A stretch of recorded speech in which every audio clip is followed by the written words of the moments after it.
میری نگاہیں دروازے کی جانب بھی تھیں کہ کوئی تو ہمارا اپنا ہو جو میری ماں کی میت کو کندھا دے دے، لیکن ایسا کچھ نہیں ہوا۔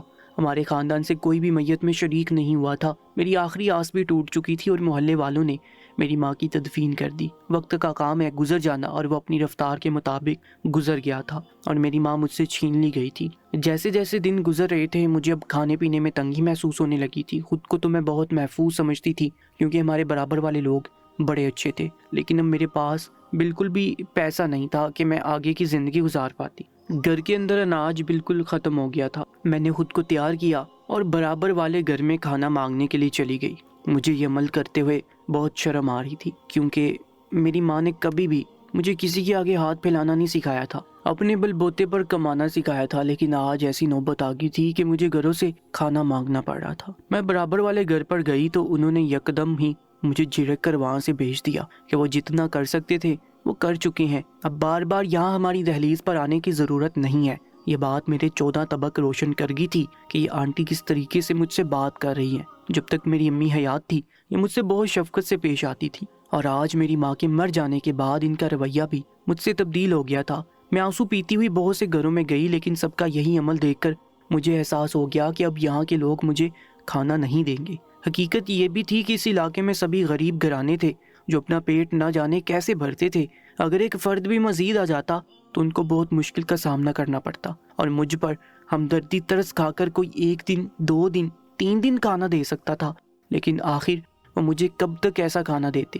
میں سوچ میں پڑ گئی کہ مجھے اب کیا کرنا چاہیے۔ میں نے خود کو آگے کے لائحہ عمل کے لیے تیار کیا اور تیار ہو کر شہر کی جانب چل پڑی، کیونکہ میں نے اب سوچ لیا تھا کہ میں روڈ پر کھڑی ہو کر لوگوں سے ہی کھانا مانگ لوں گی اور اپنا گزارا کروں گی، کیونکہ مجھے کچھ بھی نہیں آتا تھا جس کی بدولت میں اپنی زندگی گزار پاتی، سوائے لوگوں کے آگے ہاتھ پھیلانے کے۔ میرے بس میں اب کچھ نہیں تھا۔ میں شہر تو آ گئی تھی، لیکن مجھے یہاں آنے کے بعد بہت شرم محسوس ہو رہی تھی۔ میں نے یہ کبھی کام نہیں کیا تھا، لیکن آج میں بیچ چوراہے پر کھڑی ہو کر فقیروں کی طرح لوگوں سے بھیک مانگ رہی تھی۔ میرا دل خون کے آنسو رو رہا تھا۔ مجھے شدت سے اپنی ماں اور باپ کی یاد آ رہی تھی۔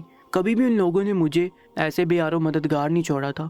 مجھے آج اپنی ماں کی بات سمجھ آئی تھی کہ وہ کہتی تھی جب تک تمہاری جیب میں پیسہ ہے لوگ تمہارے ہیں، جیسے ہی تمہاری جیب سے پیسہ ختم ہوگا لوگ تمہیں دیکھنا بھی گوارا نہیں کریں گے۔ اور آج مجھے شدت سے اس بات کا احساس ہو گیا تھا۔ میں ٹھنڈ میں بھی چوراہے پر کھڑی ہوئی لوگوں سے بھیک مانگ رہی تھی۔ کوئی کھانا دے جاتا اور کوئی دیکھنا بھی گوارا نہیں کرتا، لیکن شام تک اتنا بندوبست ہو گیا تھا کہ میں 2 دن تک گزارا کر سکتی تھی۔ میں خوش ہونے کے ساتھ ساتھ بہت اداس بھی تھی۔ میں روتے پیٹتے ہوئے گھر آ گئی۔ اپنے گھر آنے کے بعد بھی میں بہت روئی اور اپنے ماں باپ کو بہت یاد کیا تھا۔ اگر آج وہ لوگ زندہ ہوتے تو میری ایسی عادت کبھی بھی نہیں ہوتی۔ رات کس طریقے سے کٹ گئی مجھے علم ہی نہیں ہوا۔ میں جس کے لیے شہر گئی تھی یعنی کھانا حاصل کرنے کے واسطے، میں نے اس کی طرف دیکھنا بھی گوارا نہیں کیا تھا۔ صبح اٹھنے کے بعد میں نے گھر کی صفائی وغیرہ کی، کھانا وغیرہ کھا کر دوبارہ شہر کی جانب چل پڑی۔ اب یہ میرا روز کا ہی کام تھا۔ میں ہر روز ہی تیار ہو کر شہر چلی جاتی اور لوگوں کے آگے ہاتھ پھیلا کر اتنا پیسہ اور کھانا لے آتی کہ کچھ دن میرا آرام سے گزر جاتے۔ میں صبح کے 8 بجے جاتی تھی اور شام کے 6-7 بجے تک گھر واپس آ جاتی تھی۔ ہمارے محلے کے لوگ بھی مشکوک نگاہوں سے بھی دیکھنے لگے تھے، اور کچھ نے تو مجھ پر غلط الزام بھی لگائے تھے کہ میں کہیں اور جاتی ہوں اور کالا منہ کرواتی ہوں۔ میرا دل بہت بری طرح سے دکھتا تھا۔ میں لوگوں کی باتیں بہت اچھے سے سمجھ رہی تھی کہ یہ لوگ مجھے کس طریقے سے بول رہے تھے، لیکن میں نے ان کی طرف اب دیکھنا بھی چھوڑ دیا تھا اور ان کی باتوں پر کان دھرنا میں بالکل بھی ضروری نہیں سمجھتی تھی۔ لیکن میری زندگی میں جو یکدم واقعہ پیش آیا، یہ واقعہ میری زندگی تبدیل کر گیا۔ مجھے احساس دلا گیا تھا کہ خود مختاری اور خود محنتی انسان کی سب سے بڑی طاقت ہوتی ہے۔ میں ایک روز جب لوگوں سے بھیک مانگ کر گھر واپس آ گئی تھی اور اپنا کام وغیرہ سمیٹ کر سونے کے لیے لیٹی ہی تھی کہ مجھے ایک دم احساس ہوا جیسے میرے گھر میں کوئی کودا ہو۔ میں نے دروازے کی جانب دیکھتے ہوئے پوچھا وہاں پر کوئی ہے کیا، لیکن جواب نہ داری۔ میرے دل میں خوف سا پیدا ہونے لگا۔ میں اپنی جگہ سے کھڑی ہوئی اور دروازے کے قریب جانے لگی۔ میرا دل ڈھول کی مانند سینے میں بج رہا تھا۔ میرے ماتھے پر پسینے کے قطرے چمک رہے تھے اور مجھے اپنے ہاتھ پاؤں ٹھنڈے ہوتے ہوئے محسوس ہو رہے تھے۔ میں جیسے دروازے کی جانب گئی تو میں نے دیکھا کہ سامنے منہ پر کپڑا باندھے ہوئے 2 آدمی کھڑے ہوئے ہیں۔ میرے حسان خطا ہونے لگے۔ میں نے زندگی میں کبھی اس چیز کا تصور بھی نہیں کیا تھا کہ ایسا واقعہ بھی میری زندگی میں ہو سکتا ہے۔ سامنے وہ دونوں چور مجھے پھٹی پھٹی نگاہوں سے دیکھ رہے تھے اور میں بھی انہیں خوف زدہ نگاہوں سے دیکھ رہی تھی۔ ہم دونوں ہی بالکل ساکت ہو گئے تھے۔ ان دونوں کو اس چیز کی بالکل امید نہیں تھی کہ میں جاگ رہی ہوں گی، اور یہی مجھے بھی اس چیز کی امید نہیں تھی کہ ایسے لوگ میرے گھر میں دروازہ پھلانگ کر پہنچ جائیں گے۔ اچانک ان دونوں چوروں میں سے ایک کو ہوش آیا اور وہ چلا کر اپنے ساتھی سے کہنے لگا، ارے او ہوش کر، یہ لڑکی جاگی ہوئی ہے، اس کو پکڑ لو اس سے پہلے کہ شور مچا لے اور سب کو اکٹھا کر لے۔ تبھی میں نے ان کے نقاب ہٹاتے ہی پہچان لیا کہ دونوں وہی لفنگے تھے جو آج میرا پیچھا کر رہے تھے۔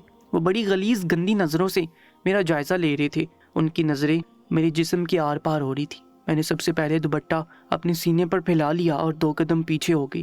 تب ان دونوں نے آپس میں کہا، آج تو مزہ آ گیا، بڑی مشکل سے میں مچھلی ہاتھ آئی ہے، آج اسے پھسلنے نہیں دینا ہے۔ ان کے چہرے، ان کی آنکھیں اور لہجے سے ہی خباثت ٹپک رہی تھی۔ ان کی آنکھوں میں ہوس صاف نظر آ رہی تھی۔ میرا خوف کے مارے بہت برا حال ہو رہا تھا۔ یہ بات سن کر مجھے یکدم ہی ہوش آیا۔ میری ماں نے مجھے ایک بار ایک آیت سکھائی تھی جس کو پڑھنے سے سامنے والا بندہ اندھا ہو جاتا ہے۔ میں نے فوراً ہی وہ آیت تیز تیز آواز میں پڑھنا شروع کر دی۔ وہ لوگ قدم با قدم چلتے ہوئے میرے قریب آ رہے تھے، لیکن میں بالکل بھی اپنے منہ کو روک نہیں رہی تھی۔ ایک بار بچپن میں بھی میرے ساتھ یہ واقعہ ہوا تھا۔ تب میری ماں نے مجھے سمجھایا تھا کہ جب تمہارے اوپر کوئی مصیبت پڑے تو تم اس آیت کا ورد کیا کرو، سامنے والا اندھا ہو جاتا ہے، تم اس کو دکھائی نہیں دو گی۔ اور یہ عمل میرا آزمودہ تھا۔ آج کافی عرصے بعد مجھے اس عمل کو کرنے کی ضرورت آن پڑی تھی، اور تیز تیز آواز میں وہ آیت پڑھے جا رہی تھی۔ مجھے اپنا جسم کانپتا ہوا محسوس ہو رہا تھا۔ مجھے ایسے لگ رہا تھا جیسے میرا دماغ کام کرنا چھوڑ رہا ہے۔ میں نے بس مصیبت سے اپنی جان چھڑانے کے لیے کبوتر کی طرح آنکھیں بند کر لی۔ جب میں نے اپنی آنکھیں کھولی تو وہ لوگ بہت پریشان اور بکھلائے لگ رہے تھے۔ وہ ادھر ادھر ہاتھ مار رہے تھے، ایسے لگ رہا تھا جیسے اندھے ہو چکے ہیں، ان کو کچھ دکھائی نہیں دے رہا، نہ ہی ان کو سمجھائی دے رہا ہے۔ اس لیے وہ ایک دوسرے کو پکار رہے تھے، آوازیں دے رہے تھے، یہی بول رہے تھے کہ مجھے کچھ دکھائی نہیں دے رہا۔ دونوں ایک ہی بات کر رہے تھے کہ مجھے کچھ دکھائی نہیں دے رہا ہے۔ اور یہ سن کر میں نے اپنے عمل کرنے میں اور زور دیا اور تیز تیز اس کا ورد کرتی جا رہی تھی، اور دل ہی دل میں اپنے رب کا شکر ادا کرتی جا رہی تھی۔ جب میں نے دیکھا کہ وہ لوگ اسی طرح بکھلائے ہوئے پھر رہے ہیں تو میں پھر اسی آیت کا ورد کرتے ہوئے دوسرے راستے سے باہر کی طرف بھاگی اور اپنے ہمسایوں کے گھر گئی اور ان کو کہا کہ میرے گھر میں کچھ لوگ گھس آئے ہیں۔ میری ہمسائی فوراً ڈنڈا وغیرہ لے کر پڑوس کے دوسرے لوگوں کو لے کر میرے گھر کی طرف بھاگے۔ وہ دونوں لڑکے اسی طرح بوکھلائے ہوئے پھر رہے تھے، ان کو کچھ دکھائی نہیں دے رہا تھا، اس لیے ان کو راستہ بھی نظر نہیں آ رہا تھا کہ وہ ادھر سے فرار ہو پاتے۔ وہ بری نیت لے کر میرے گھر میں داخل ہو چکے تھے، لیکن مجھے اللہ تعالیٰ کے کلام نے اور اپنی ماں کی دعاؤں نے اور ماں کے بتائے گئے وظیفے نے ان کی شر سے بچا لیا تھا۔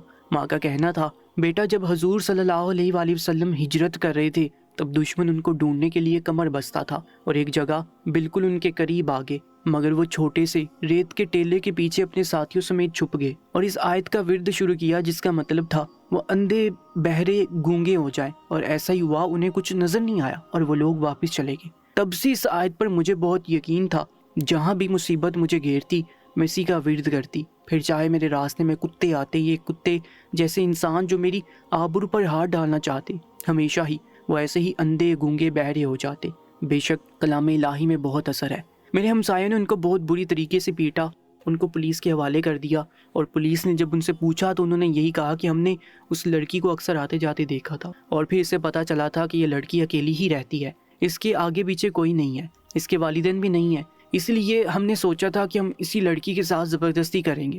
ہم کافی دن سے اس لڑکی کا پیچھا کر رہے تھے اور ہم نے کسی لڑکی کو پیسے دے کر اس لڑکی کے بارے میں ساری معلومات حاصل کر لی تھی۔ یہ سن کر مجھے حیرت کا شدید جھٹکا لگا۔ ہمارے محلے کے لوگ تو بہت اچھے، نیک اور شریف تھے، وہ میری یتیمی کا خیال کرتے تھے، وہ میری مالی مدد نہیں کر سکتے تھے لیکن وہ میری حفاظت کے لیے ہر وقت چکنے رہتے تھے۔ ان کو معلوم تھا کہ یہ لڑکی ذات ہے اور یہ اکیلے گھر میں رہتی ہے۔ ہمارے گھر بالکل ملے ہوئے تھے، اس میں خوف اور ڈر کی کوئی گنجائش نہیں تھی۔ میرے گھر کے دونوں طرف میں جو گھر بنے ہوئے تھے ان کی وجہ سے مجھے خوف محسوس نہیں ہوتا تھا۔ مالک لوگوں کو بہت زیادہ غصہ آیا تھا، انہوں نے دونوں لڑکوں کو بہت بری طرح پٹائی کی، وہ دھلائی ہو گئی تھی۔ اگر پولیس نہیں آتی تو شاید وہ ان دونوں لڑکوں کو جان سے ہی مار ڈالتے۔ دونوں لڑکوں کو پولیس اپنے ساتھ لے کر چلی گئی، گھر میں اپنے محلے کی عورتوں کے ساتھ بیٹھی اپنی قسمت کو رو رہی تھی۔ تبھی محلے کے بزرگوں نے کوئی فیصلہ کیا کہ اس لڑکی کا اس گھر میں اکیلے رہنا مناسب نہیں ہے، کسی نیک اور شریف لڑکے کے ساتھ ہم اس کی شادی کروا دیں گے، کیونکہ اس کے رشتہ دار تو اس کو پوچھا بھی نہیں ہے، اب یہ ہماری ذمہ داری، ہم اس کے سرپرست ہیں۔ اس بزرگ نے پوچھا، کیا تم ہمیں یہ اختیار دیتی ہو کہ ہم تمہارا نکاح کسی شریف لڑکے سے کرا دیں؟ میں بھی حالات سے بہت تنگ تھی، مجھ سے اکیلا نہیں رہا جاتا تھا، اور ایک لڑکی کو گھر سے باہر نکلنا کس قدر مشکل تھا یہ تو اچھے طریقے سے جان چکی تھی۔ میں نے کہا، آپ میرے بزرگ ہیں، آپ کو میری ذات پر پورا اختیار ہے، اب میرے بڑے ہیں، میرے بابا آپ کی بہت عزت کرتے تھے، میں بھی آپ کی بہت عزت کرتی ہوں. آج اگر آپ لوگ نہیں ہوتے تو شاید ان لوگوں نے میرے ساتھ بہت برا کیا ہوتا، مگر اللہ تعالیٰ نے ہمیشہ میری حفاظت کی، مجھے ہر طرح سے برائی سے ان کے شر سے بچایا تھا. بے شک میں یتیم تھی، میرا اس دنیا میں کوئی نہیں تھا، مگر میرے لیے اللہ ہی کافی تھا، اور جس کے لیے اللہ کافی ہو اسے کسی چیز کا خوف نہیں ستاتا. مگر حقیقت یہ بھی ہے کہ اللہ تعالیٰ نے ماں باپ جیسی نعمت کو ہمارے لیے دنیا میں بہت اہم قرار دیا ہے. جب تک ماں باپ زندہ ہوتے ہیں، بیٹا ہو یا بیٹی ہمیشہ ان کی حفاظت کرتے ہیں، ان کو دنیا کی گرم سرد سے محفوظ رکھتے ہیں، ان کے سر کی بلائیں، ان کی مصیبتیں اپنے سر لے لیتے ہیں، اور اپنی اولاد کو بینک نہیں پڑنے دیتے کہ وہ کس قدر مشکل میں، اذیت میں، آزمائش میں ہو. ہمیشہ اپنا پیٹ کاٹ کر اپنی اولاد کا پیٹ بھرتے ہیں، ان کی پڑھائی لکھائی، اچھی تعلیم، اچھی تربیت، ان کی دہیج، ساری زندگی اولاد کی فکر میں کاٹ دیتے ہیں تاکہ وہ اپنی اولاد کو ایک اچھی بہترین مستقبل دے سکیں. لیکن آج کل کی اولاد اپنے والدین کی اتنی نافرمان ہو چکی ہے کہ ان سے بات تک کرنا گوارا نہیں کرتی.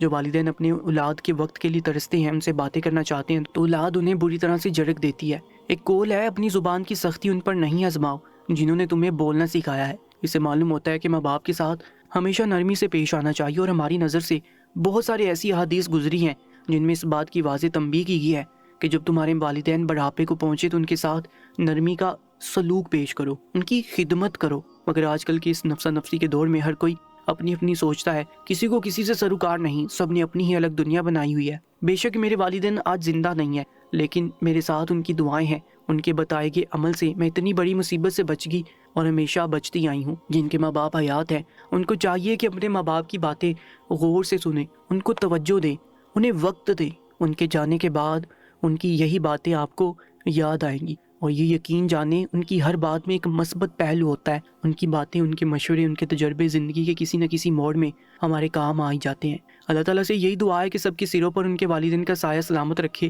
اور سب کو یتیموں کے ساتھ حسن سلوک کرنے کی توفیق عطا فرمائے، کیونکہ اللہ تعالیٰ نے بھی یتیموں کے ساتھ نرمی کا سلوک کرنے کا کہا ہے. یتیموں کی ان کی بد دعا سے ڈرنا چاہیے، کیونکہ یتیموں کا اللہ تعالیٰ کے سوا کوئی نہیں ہوتا. دوستو، ایسی ہی سبق آموز اور سچی کہانیوں کے لیے ہمارے یوٹیوب چینل کو سبسکرائب کر لیجیے گا. انشاءاللہ ملاقات ہوگی ایک نئی کہانی میں. تب تک کے لیے اللہ نگہبان.